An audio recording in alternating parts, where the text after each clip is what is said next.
नमस्कार, मनीषा टेस्टी रेसिपीमध्ये तुमचे सर्वांचे मनापासून खूप खूप खूप स्वागत। उन्हाळा सुरू आहे आणि मुलं थोड्या थोड्या वेळाने थंड खाण्यासाठी काही ना काही मागतच असतात आणि त्यात आईस्क्रीम म्हटलं की त्यांना खूपच आवडते।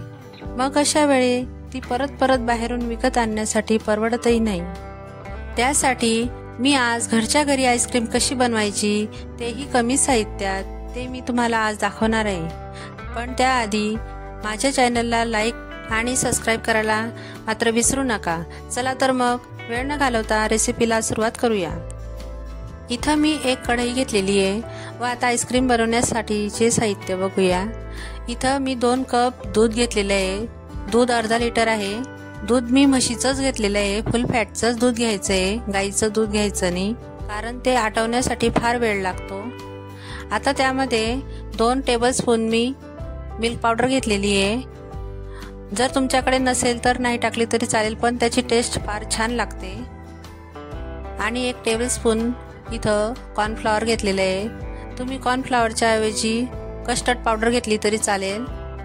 नंतर इथं 5 टेबलस्पून मी दाखवते त्याप्रमाणे इथं साखर घेतलेली आहे। साध्या चमच्याने जर बघितली तर 6 ते 7 चमचे साखर टाकायची, जास्त टाकायची नाही। आता सगळे जिन्नस हे व्यवस्थित दुधामध्ये मिक्स करून घ्यायचे। अगोदर थोडा वेळ लागेल, तुम्ही हे थोड्याशा दुधामध्येही कालवून मग त्यामध्ये ॲड करू शकता, पण मी सगळं एकत्रच दुधामध्ये टाकून घेतलेलं आहे। हे बघा आता व्यवस्थित ते मिक्स झालेलं आहे व मी आता कढई गॅसवर ठेवून घेतलेली आहे।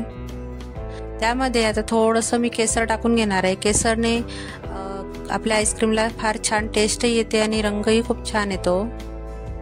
आणि गॅसची फ्लेम मीडियम ते लोच ठेवा, जास्त मोठ्या गॅसवर दूध आटवू नका, नाहीतर ते लवकर आटलं जाईल।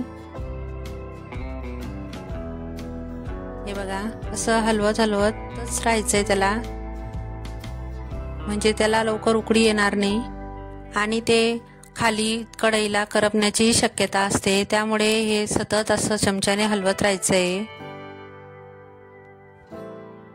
हे बघा 5 ते 7 मिनिटांनंतर दूध एकदम घट्टसर होत चाललेलं आहे। अजून आपल्याला 5 मिनिटं याला अजून शिजवून घ्यायचंय। 5 मिनिटांनंतर बघू शकता दूध व्यवस्थित घट्ट झालेलं आहे। दूध शिजायला एकूण 10 ते 15 मिनिटं लागलेली आपल्याला। आता गॅसची फ्लेम बंद करून घेणार आहे। दूध थंड करून घ्यायचं आहे आपल्याला आता व असं सतत हलवत राहायचं आहे दूध थंड करेपर्यंत। दूध थंड होतंय तोपर्यंत आता आपण आंबा काटून घेऊया।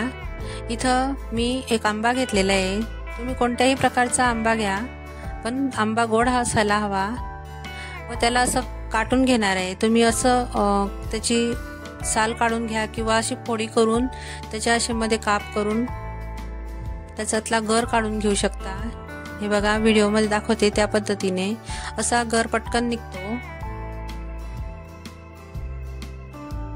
हे बघा याप्रमाणे व्यवस्थित असं चमच्याच्या साहाय्याने गर काढून घ्यायचा आहे आंब्याचा। आंब्याचा गर हा आपल्याला दुधामध्ये टाकायचा आहे, पण दूध एकदम व्यवस्थित थंडगार असायला हवं। गरम गरम दुधामध्ये आंबा मिक्स करायचा नाहीये, तर थंड दुधातच आंबा मिक्स करायचा आहे।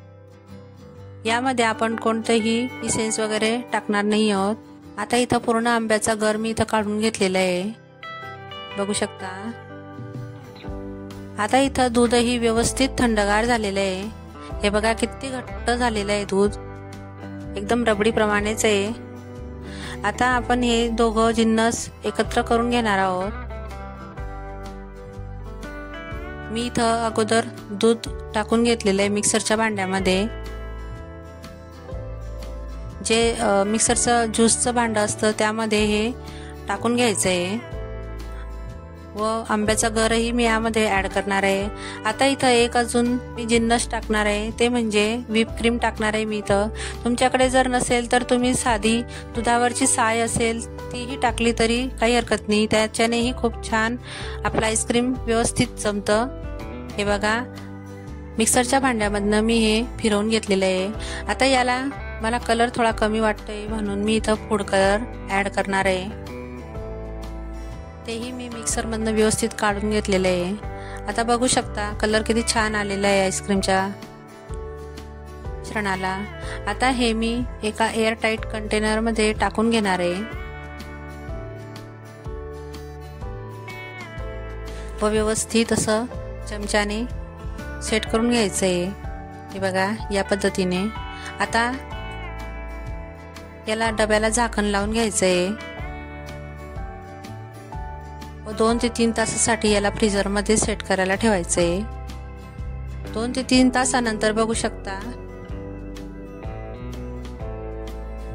हे व्यवस्थित सेट झालेले आहे, पण अजून आपल्याला परत हे मिक्सर मधनं काढून घ्यायचं आहे। त्यासाठी हे आईस्क्रीमचं जे मिश्रण आहे ते व्यवस्थित काढून घ्यायचं आहे चमच्याच्या साहाय्याने। हे बघू शकता व्हिडिओ मध्ये दाखवते त्याप्रमाणे, किंवा तुम्ही चाकूच्या साहाय्यानेही कट करून हे मिश्रण काढून घेऊ शकता।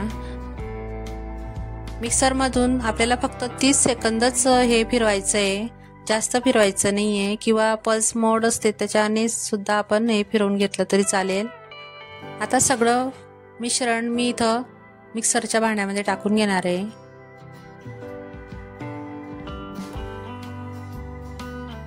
तुमच्याकडे जर बीटर असेल तर तुम्ही त्याच्यानेही हे आईस्क्रीमचं मिश्रण फेटलं तरी चालेल, त्याच्याने तर फार छान जमतं, पण मी घरगुती साहित्यात करून दाखवते तुम्हाला हे।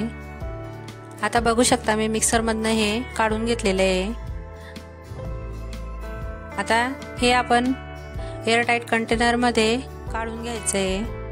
हे सर्व मिश्रण मी एअरटाईट कंटेनर मध्ये काढून घेतलेले आहे, हे बघू शकता। आणि तुमच्याकडे जर एअरटाईट कंटेनर नसेल तर काय वापरायचं तेही मी तुम्हाला सांगणार आहे। आता वरतून मी बदाम आणि पिस्त्याचे काप टाकून घेणार आहे।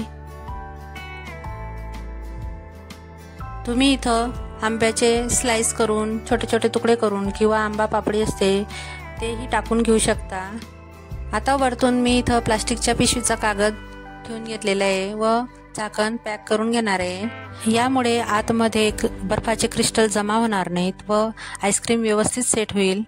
तुमच्याकडे जर असं एअरटाईट कंटेनर नसेल तर तुम्ही एखाद्या घरातील श्रीखंडाचा डबा किंवा दह्याचा डबा असेल त्यामध्येही तुम्ही हे मिश्रण टाकून आईस्क्रीम बनवू शकता। हे बघा या पद्धतीने मी टाकून घेते सगळं मिश्रण यामध्ये व वरतून केसर व थोडंसं पिस्त्याचे काप टाकून घेतलेले आहे। तुम्हाला जर अशीच प्लेन आईस्क्रीम हवी असेल तर तुम्ही याच्यात काही न ॲड करता अशीच प्लेन आईस्क्रीम बनवू शकता।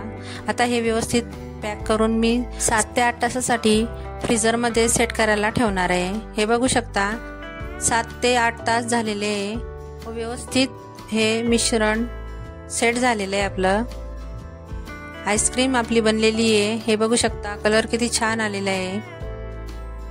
हे बघा दुसरा डबाही मी खोलून दाखवते तुम्हाला।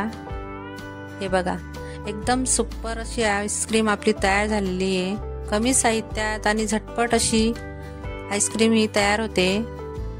आता तुम्हाला मी हे काढून दाखवते। आता माझ्याकडे आईस्क्रीम काढण्याचा चमचा नाही आहे तर मी तुम्हाला या साध्या घरगुती चमच्यानेच काढून दाखवते। हे बघा दिसते ना, बाजारात मिळते तशीच आईस्क्रीम आणि टेस्टला इतकी भारी आहे, इतकी अप्रतिम लागते ही लहान मुलं खूप आवडीने खातील आणि घरच्या साहित्यात झटपट अशी तयार होणारी रेसिपी आहे, आईस्क्रीम आहे। आता मी तुम्हाला दुसऱ्या कंटेनर मधूनही काढून दाखवते आईस्क्रीम। हे बघा किती झटपट अशी निघते। आंब्यांचा सीझन चालू आहे तोपर्यंत तुम्ही ही आईस्क्रीम एक वेळा नक्की ट्राय करा व मला कमेंट करून सांगा की तुमची मँगो आईस्क्रीम कशी बनली। मुलं जेव्हाही आईस्क्रीमची डिमांड करतील तेव्हा तुम्ही ही आईस्क्रीम नक्की ट्राय करून त्यांना देऊ शकता। 2 पाहुणे घरी आल्यानंतर तुम्ही स्वीट डिश म्हणून किंवा जेवण झाल्यानंतर त्यांना ही आईस्क्रीम देऊ शकता। खूप छान लागेल त्यांना व आवडेलही। तर तुम्हाला ही रेसिपी माझी कशी वाटली? आवडल्यास लाईक करा, शेअर करा आणि सबस्क्राईब करायला मात्र विसरू नका। चला तर मग पुन्हा भेटूया अशाच एक नवीन रेसिपी सोबत। तोपर्यंत मस्त खा आणि स्वस्त राहा।